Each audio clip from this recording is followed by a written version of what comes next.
Everyone, I'm back up just for a second. Kelly Lobianco with Department of Economic Opportunity. Real pleasure to introduce my boss, Supervisor Solis, one of 5 of our supervisors, our fearless 5 women-led board of supervisors.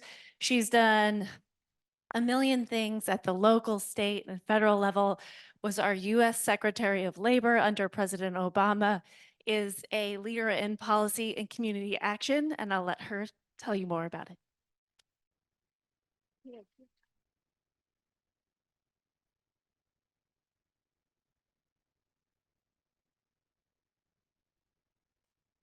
There we go. Hi, good morning, everybody. Still morning. It's not windy. The windows didn't all get blown out last night, I hear. So that's good.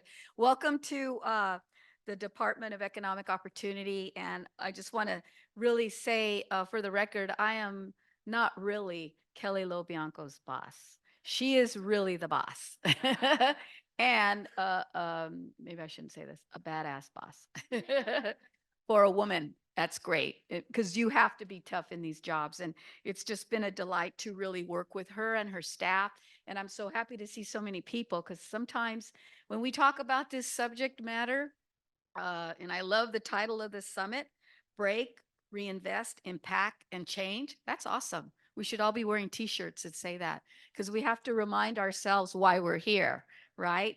And I think for me, it's great to see so many of you here, new people too, and young people, inspiring people that, you all have been through so much in this last year, 2 years. I know that. And as one of the board members of 5 women, hello, come on, that's pretty cool. And of course, women designed that. No, I'm teasing. I think it says more about where we're coming from as leaders. And actually, I don't want to say leaders, I want to say public servants because we serve you. And that's really what this is about. And I just want to say for me, this is kind of a culmination. This is my last term. I just got reelected 2 years ago. So boy, oh boy, 10 years. December will be 10 years. But I feel like it's been maybe 5, but also nano years because you work like dog years. And I know some of you can relate to that because you don't look back. You just look forward and try to figure out, what has to happen, who can you help?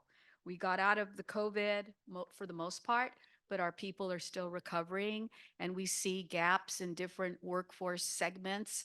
And I know that that's really important because for me, talking about this subject area, especially with the arts and the initiatives that are coming forward, it's really important for us to be, you know, open up that, how can I say that, fishing net and really bring in more people into this discussion and to be more inclusive.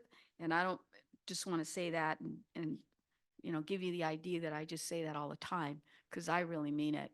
And I try to put that forward in policies and funding opportunities that I have available. And we fight really hard on the board to see that that happens. And we've been doing that. I don't know that we get a lot of credit. Not everybody in the media, excluding you, like to report on the county board.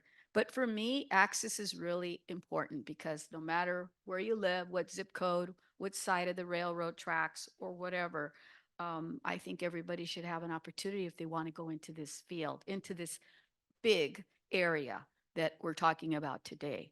So inclusivity is very important. And I say that because I came growing up from a background where there weren't always a lot of opportunities. Nobody talked to me even about going to college. And I know to this day, if I hadn't had that opportunity, someone saw something in my eyes and said, hey, there's fire in the belly there, Hilda. Why don't you program it and put it to good use? Because I was angry growing up, thinking, why are things not happening in our community? Why are things not happening for people who look like me?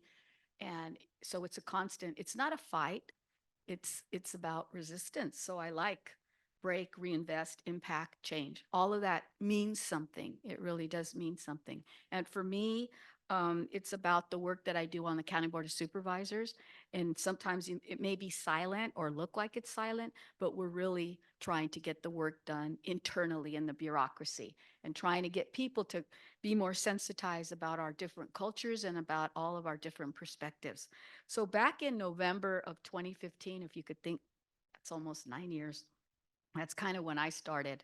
I put forward a motion on the Board of Supervisors, and it began with promote cultural equality, equity, and inclusion, and it's known as CEII. So that's our acronym. Okay, so we're right up there with BRIC. So I'm just saying that we also were thinking about how we can be more inclusive. Here we have all these venues for people to come together artistically from different communities, but we weren't doing the right things, in my opinion. So we really put it fast forward and started to implement this. And with the help of some of you and others, we've been able to, I think, get a lot of things done in the last few years. And we need to do more because we also lost some traction there because of what happened in some of your industry, losing jobs and all of that. We instructed our arts commission, and I'm sure you probably will hear from them from the department. We never had a department of arts and culture. You know, hello, LA County, here you are, almost more than 100 years old. Maybe it was segmented or talked about in different ways, but now we're reinventing ourselves and saying it has to be looked more inclusively. And it means bringing together our residents, people who live in the county, and really making sure that folks are taken care of here. So 5 key areas that we have tried to do and talking about improving diversity in our cultural organizations for LA County residents is to focus on 5 key areas. And that is making sure that we have diversity on our staff, first of all, our boards, our audiences, and programming, creators, and artists. And I know all of you fit into one of those areas. Back in 2016, a year after, we had several town hall meetings about how we were going to carry out this initiative. So it wasn't just about what Hilda said or the board said. It was about go out and talk to real people and come back with recommendations that are substantive, that we could implement, that we could put into action items, and that we could actually help fund. And so that process took us about 18 months, believe it or not. So we were quietly working with our staffs and our community to see that we got as much input as we could. And lo and behold, the group that wasn't charged with all this came up with 13 recommendations. Many of these recommendations help to build on existing programs to help fortify them. But we also started talking about some real things. And I'm a big advocate for mentorships and internships and paid positions, not just, oh, you can come and be an intern and just follow me around and go get my coffee or go do this or go do that. No, paid internships in these different areas. And for many people of color, folks like myself and others, if we didn't have a paid internship, there was no way we were going to get in a car because maybe we didn't even have a car or use Metro or whatever to get to where you needed to go for that internship. So making all of that available for people is really important, making sure that they get paid and that they have good experiences. One of the things that I also was very excited about is that we gave out pathways. We gave out grants to different organizations so that we could see in reality career paths created for young people and others and artists or those that wanted to be artists so that they could actually understand and get paid to do some of these things and understand that there's value and that other people could also pick up on what you were doing and hopefully build on that and expand upon it.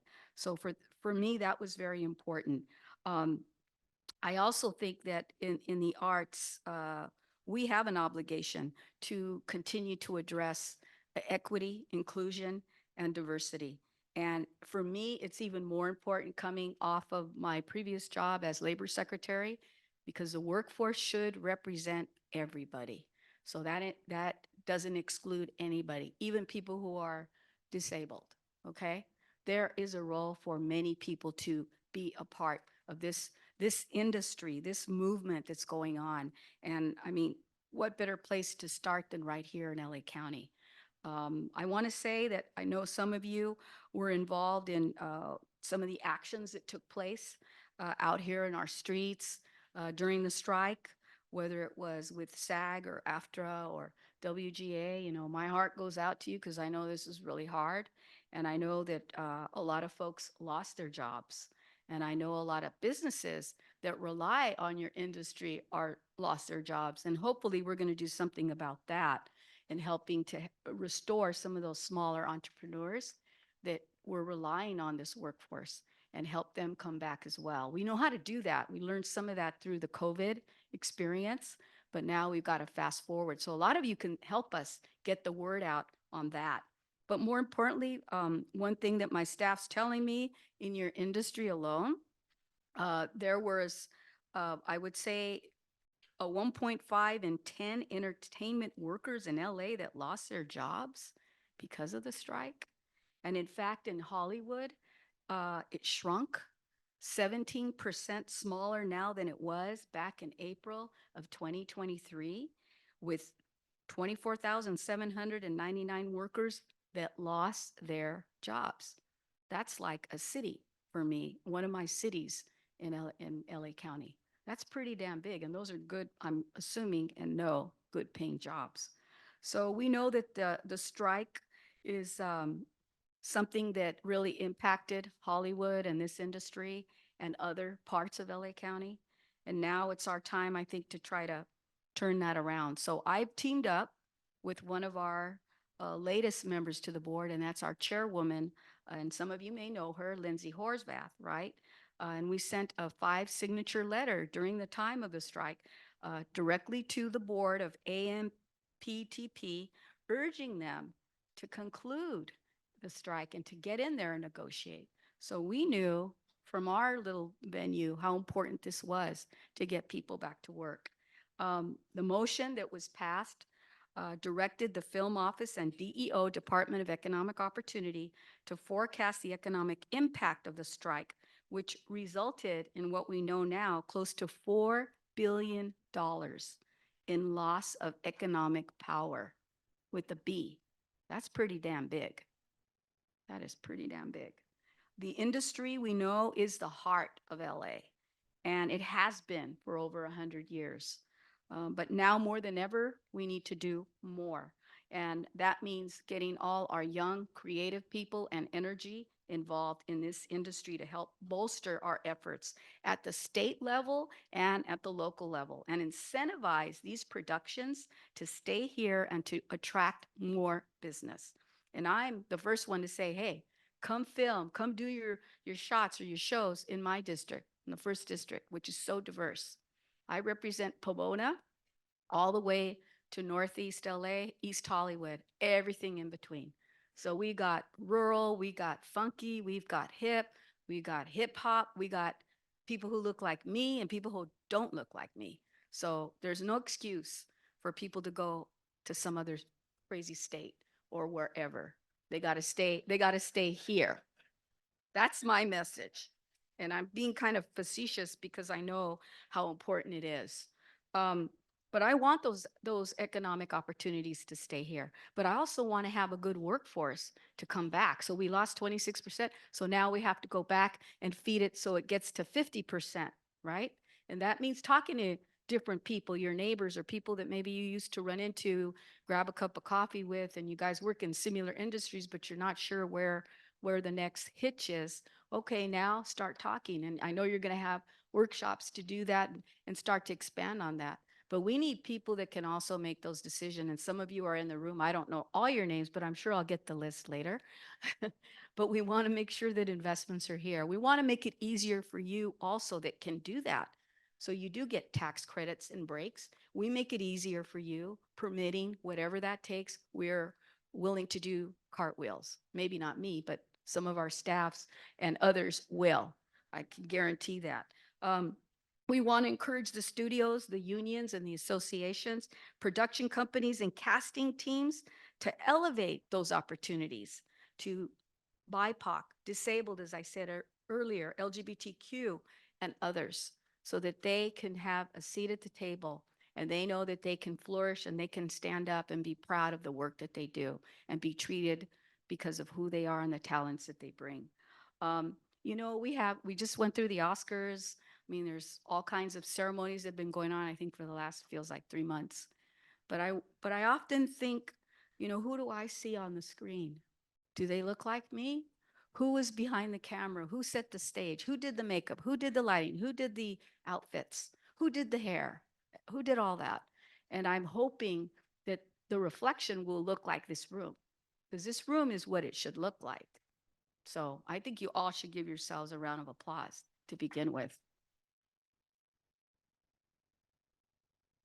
And I'll say one thing, and I'm not someone who's, could I say, should be a critic or someone who knows how all of this works. But I will tell you one thing.